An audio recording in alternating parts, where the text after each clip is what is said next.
Поројска река и ова лето се излеа уништеден мост во селото и поплави по голема земјоделска површина.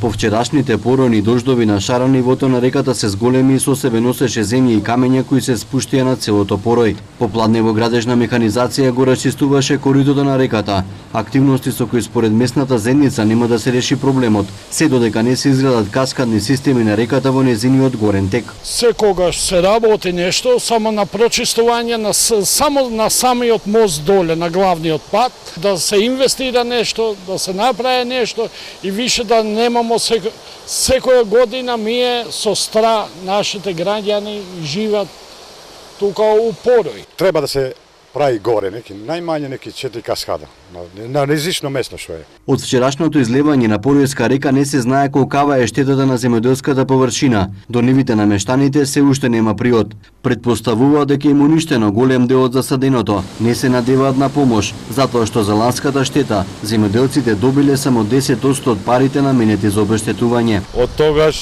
сега пред 2 недели пушти пари, ама пушти само 10% што е оштетено ни. Тоа ги пуштито на сите овие што има оштетено. А сега пак има оштетено, ама уште не излезе никој зашто не може да влезе сега на овие. Треба да се стабилизира овие, после да види кој има штета, кој нема штета. Поројска река речиси секоја година се излива и поплавува земјоделска површина, уништува домови и инфраструктура во селото.